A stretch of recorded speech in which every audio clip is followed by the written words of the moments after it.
मंगलवार को महागठबंधन की नई सरकार का पहला मंत्रिमंडल विस्तार पूरा हो गया।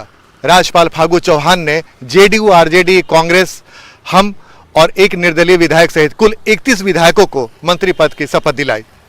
नीतीश सरकार के इस मंत्रिमंडल विस्तार में कास्ट इक्वेशन का खास ख्याल रखा गया।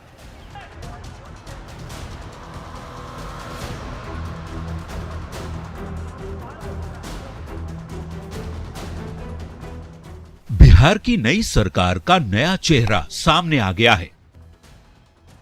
राज्यपाल फागू चौहान ने महागठबंधन के 31 विधायकों को मंत्री पद की शपथ दिलाई। आरजेडी से सबसे ज्यादा 16 मंत्री बनाए गए, तो जेडीयू कोटे से 11 मंत्रियों ने शपथ ग्रहण की, जबकि कांग्रेस से 2, हम से 1 और एक निर्दलीय विधायक को भी मंत्री बनाया गया है।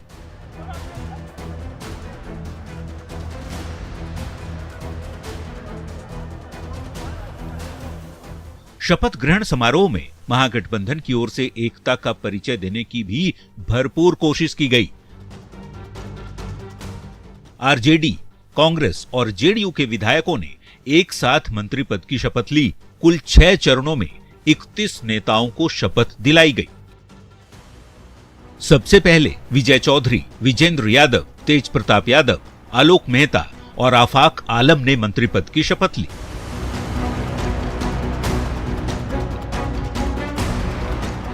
तो इसके बाद अशोक चौधरी, श्रवण कुमार, लेसी सिंह, सुरेंद्र यादव और रामानंद यादव ने दूसरे 5 मंत्रियों के रूप में शपथ ली। इसके बाद संतोष सुमन, ललित यादव, संजय झा, मदन सहनी और कुमार सर्वजीत ने मंत्री पद की शपथ ली।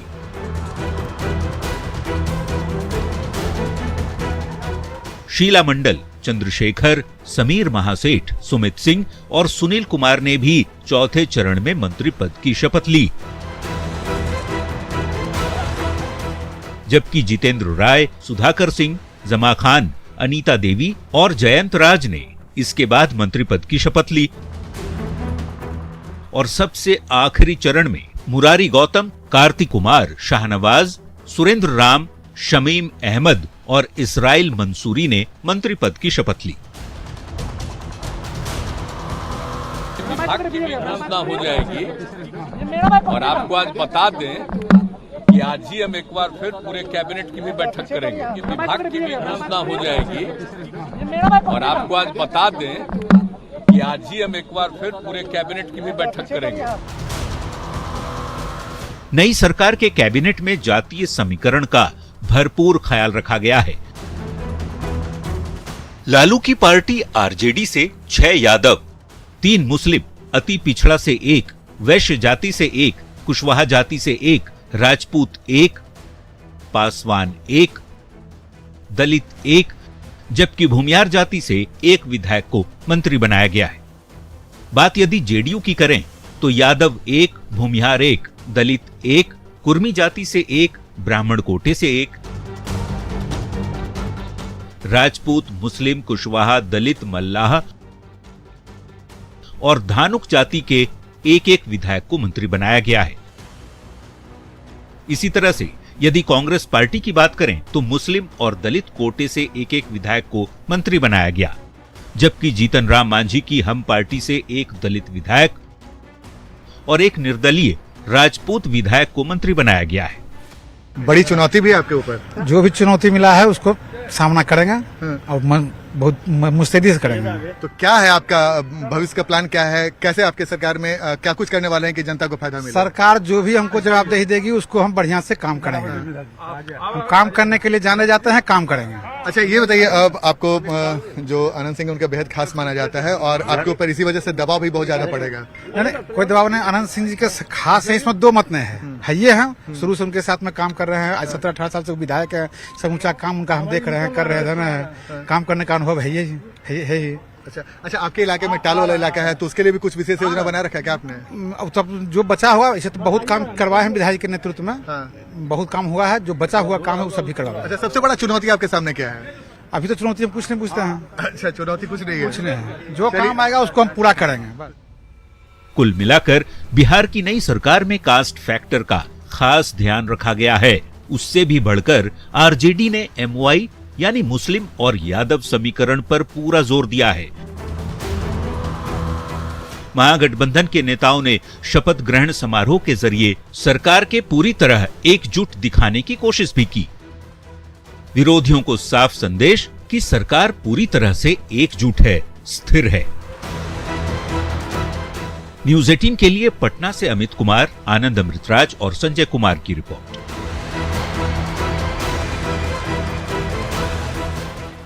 में फिर से दो परिवारों की सरकार बन गई है, लालू परिवार और नीतीश कुमार। करप्शन की काली स्याही भूलकर नीतीश कुमार ने एक बार फिर से तेजस्वी यादव को गले लगा लिया है। लेकिन महागठबंधन के 6 दलों से मिलने वाली चुनौतियां नीतीश कुमार के लिए कई मुश्किलें खड़ी कर सकती है। सबसे बड़ा खतरा गठबंधन के सबसे बड़े दल राष्ट्रीय जनता दल की तरफ से मिलने वाली चुनौतियों को लेकर है। सवाल यही है, बन तो गई सरकार, क्या होगा बेड़ा पार?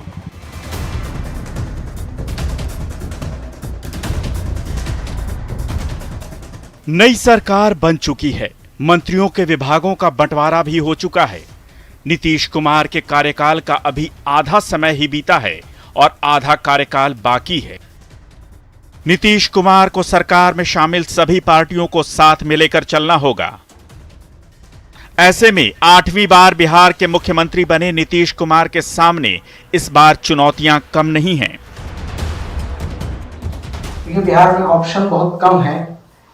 नीतीश कुमार के पास ऑप्शन ये है कि वो बीजेपी में जाए या आरजेडी में जाए। वो एक उर्दू का एक शेर है कि अब तो घबरा के कहते हैं कि मर जाएंगे, अब तो घबरा के कहते हैं कि मर जाएंगे और मर के भी चैन न पाया तो किधर जाएंगे। कुछ ऐसी ही हालत यहाँ भी है, क्योंकि देखिए उनको जाना है या तो बीजेपी की तरफ या आरजेडी की तरफ, तीसरा कोई ऑप्शन उनके पास नहीं है। और नीतीश कुमार के पास कम से कम 2 ऑप्शन है भी बिहार में, न तो बीजेपी के पास कोई तीसरा ऑप्शन है और नहीं आरजेडी के पास। दोनों ही को नीतीश कुमार ही की तरफ जाना पड़ता है।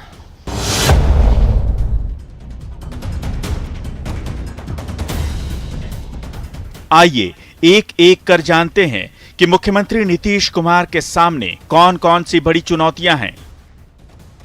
आरजेडी सुप्रीमो लालू यादव और उनकी पत्नी राबड़ी देवी जब तक बिहार के मुख्यमंत्री रहे, उस दौर को राजनीतिक दल, खासकर बीजेपी, जंगल राज बताती रही है। तो इस बार नीतीश कुमार को इंश्योर करना होगा कि राज्य में क्राइम इतना न बढ़ जाए कि महागठबंधन की सरकार की तुलना जंगल राज से की जाने लगे।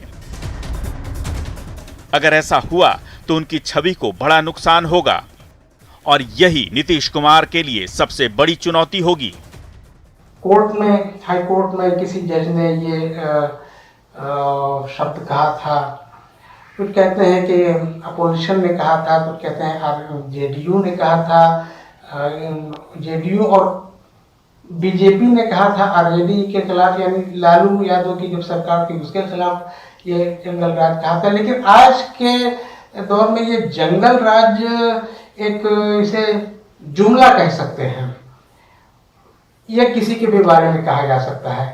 वैसे तो जंगल में भी कोई ना कोई राज होता ही है।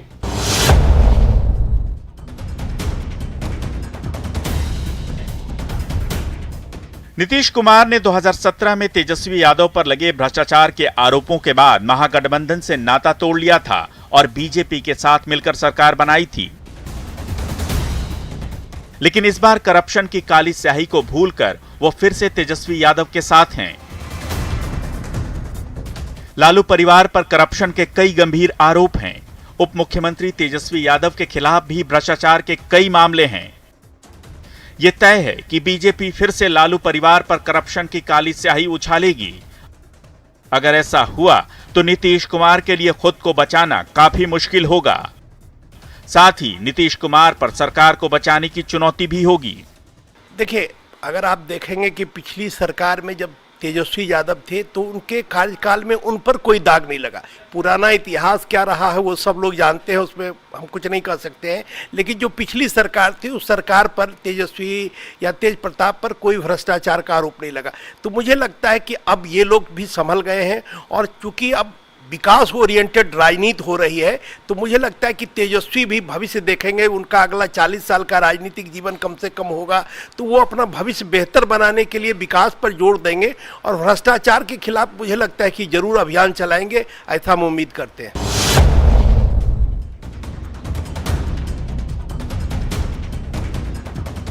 नीतीश की अगुवाई में बनी महागठबंधन की नई सरकार में JDU, RJD, Congress, CPI-ML, CPM, CPI और जीतन राम मांझी की पार्टी हम भी शामिल है।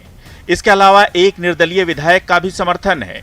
इन सभी पार्टियों को साथ लेकर चलना नीतीश कुमार के लिए बहुत बड़ी चुनौती होगी।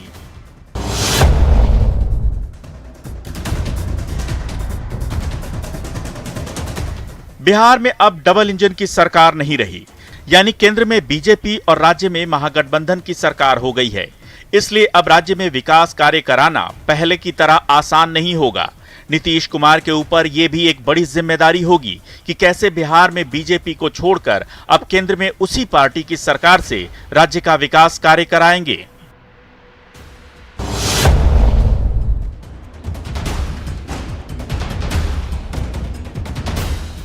लेकिन नीतीश कुमार के लिए इन सबसे बड़ी चुनौती आरजेडी के घोषणा पत्र में किए गए वादे हैं।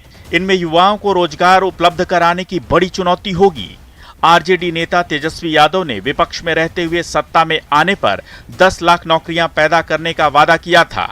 हालांकि तब नीतीश कुमार को तेजस्वी के इस वादे पर गुस्सा आता था और वो तेजस्वी की बात को हवा हवाई बताकर तंज कसा करते थे। लेकिन अब बिहार की जनता सरकार को इस कसौटी पर जरूर कसेगी और ये भी नीतीश कुमार के लिए एक बड़ी चुनौती होगी।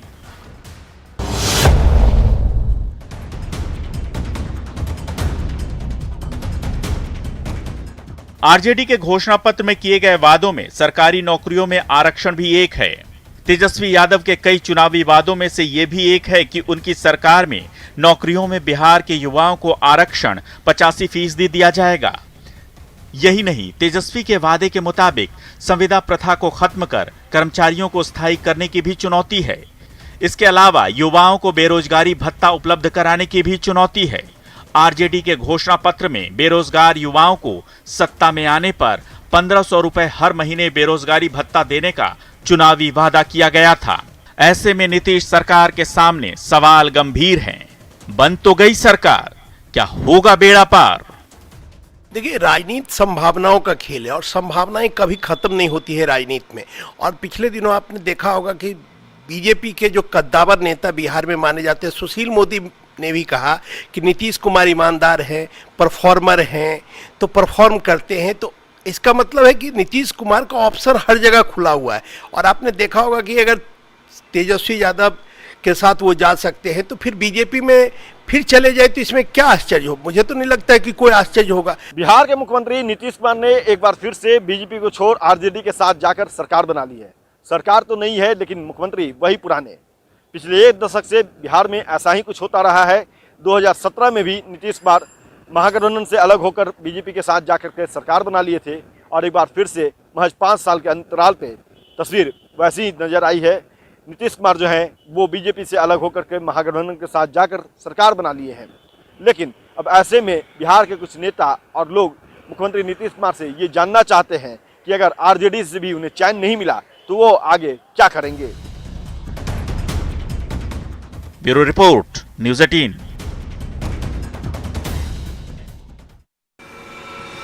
बिहार की नई सरकार के नए मंत्रियों ने पद और गोपनीयता की शपथ ली तो कुछ देर बाद विभागों का बंटवारा भी कर दिया गया।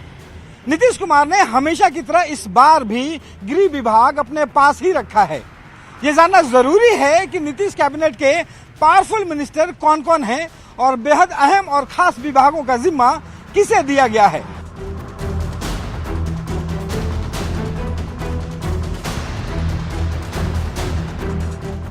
बिहार में सत्तासीन महागठबंधन के घटक दलों के बीच हुए सैद्धांतिक समझौते के तहत विभागों का बंटवारा आखिरकार हो गया। आरजेडी के सबसे ज्यादा विधायक हैं तो पार्टी के हिस्से सबसे ज्यादा विभाग भी हाथ लगे हैं। आरजेडी से 16 मंत्री, जेडीयू से 11 मंत्रियों ने शपथ ग्रहण की तो वहीं कांग्रेस से 2, हम से 1 और 1 निर्दलीय विधायक को मंत्री बनाया गया। मुख्यमंत्री नीतीश कुमार गृह विभाग लगातार अपने पास रखे हुए हैं। मुख्यमंत्री के जिम्मे सामान्य प्रशासन, गृह, निगरानी और मंत्रिमंडल सचिवालय जैसे विशिष्ट विभाग हैं। मुख्यमंत्री लंबे वक्त से बिहार की सत्ता पर पकड़ बनाए हुए हैं। ऐसे में नीतीश के लिए बड़ी चुनौतियां भी हैं। सबसे बड़ी चुनौती राज्य की कानून व्यवस्था को सुधारना, प्रशासनिक लापरवाही पर नकेल कसना और अपराध नियंत्रण के लिए पुलिस प्रशासन की सख्ती है। बात नीतीश के पावरफुल मिनिस्टर की कर लेते हैं। सबसे पहले बात डिप्टी सीएम तेजस्वी यादव की, जिनके जिम्मे स्वास्थ्य, पथ निर्माण, नगर विकास एवं आवास के साथ ही ग्रामीण कार्य विभाग भी है। दूसरी बार बिहार के डिप्टी सीएम बने तेजस्वी के लिए कई चुनौतियां हैं। सबसे बड़ी चुनौती युवाओं को 10 लाख रोजगार देने का वादा पूरा करना है। खराब स्वास्थ्य सेवा को सुधारना, इसके साथ ही हाईवे निर्माण के लिए जमीन अधिग्रहण की समस्या को दूर करना भी शामिल है। चैलेंजेस आते रहेंगे और जो है उसको दूर करना। चैलेंजेस क्या है आप लोग सब लोग जान रहे हैं। अच्छा स्वास्थ्य व्यवस्था मिले लोगों को, जो भी उलझने हैं उन सबको दूर किया जाएगा और जनहित के कार्य करेंगे। जो रिस्पॉन्सिबिलिटी, जो जिम्मेवारी हमको मिली है, इसको जो है ईमानदारी से, बखूबी ढंग से हम लोग करेंगे और साथ ही बिहार के लोगों का आगे बढ़ाने का और बिहार को किस प्रकार से विकसित राज्यों में जोड़ने का जो हम लोगों का सपना है उसको भी पूरा करेंगे। प्रदेश के नए वित्त मंत्री बनाए गए हैं विजय कुमार चौधरी। इन्हें वित्त विभाग के साथ ही वाणिज्य, कर और संसदीय कार्य विभाग का जिम्मा भी है। इनके सामने भी चुनौतियां कम नहीं। अर्थव्यवस्था में सुधार, विकास कार्यों में तेजी लाना, ढांचागत विकास के लिए सरकार की आमदनी में इजाफा करने के साथ ही प्रदेश की प्रति व्यक्ति आय बढ़ाने के लिए रोड मैप तैयार करना भी बड़ी चुनौती है। बात यदि ऊर्जा विभाग की करें तो इस विभाग का जिम्मा फिर से विजेंद्र प्रसाद यादव के कंधों पर है। ऊर्जा के साथ ही योजना और विकास विभाग का दायित्व भी इन्हीं के पास है, लेकिन चुनौतियां कम नहीं। बिजली चोरी से जुड़े अभियान को सफल बनाना, राजस्व संग्रह और बकायेदारों से वसूली के साथ ही विद्युत क्षेत्र में वित्तीय समस्याएं खत्म करना बड़ी चुनौती है। बिहार के उद्योग धंधों की भी बात कर लेते हैं, जिस विभाग का जिम्मा मिला है समीर कुमार महासेठ को। बिहार में उद्योग को बढ़ावा देना जितनी बड़ी चुनौती है, विभाग के मंत्री के तौर पर काम करना भी उससे कम चुनौती नहीं, क्योंकि बिहार में उद्योग धंधे के लिए माहौल बनाना, इंफ्रास्ट्रक्चर को दुरुस्त करने के साथ ही निवेश को आमंत्रित करने और उसे बढ़ावा देने की बड़ी चुनौती शुरू से रही है। आखिर में बात बिहार की शिक्षा व्यवस्था की। शिक्षा मंत्री इस बार प्रोफेसर चंद्रशेखर बनाए गए हैं। इनके लिए सबसे बड़ी चुनौती प्राथमिक और उच्च शिक्षा की मौजूदा स्थिति में सुधार लाना, स्कूल कॉलेजों में बुनियादी सुविधाएं बढ़ाना और प्रशिक्षित और ट्रेंड शिक्षकों की कमी को दूर करना है। कि नई सरकार का गठन हुआ है, नए मंत्री ने पदभार ग्रहण किया है, बिहार के लिए एक बड़ा तोहफा होगा और निश्चित रूप से कई काम बचा हुआ है। एक बड़ी चुनौती भी होगी चंद्रशेखर जी के लिए कि आखिर ये महागठबंधन की सरकार में शिक्षा विभाग में कितना काम कर पाएंगे और बिहार को कितना संतुष्ट कर पाएंगे। जाहिर तौर पर बिहार में नई सरकार के साथ ही नई चुनौतियां भी कम नहीं है। सत्ता बदली है, नई जोश के साथ नई सरकार ने अपनी पारी की शुरुआत भी कर दी है। उम्मीद है जनता की उम्मीदों पर खरा उतरने की कोशिश अब जरूर होगी। Bureau report, news 18।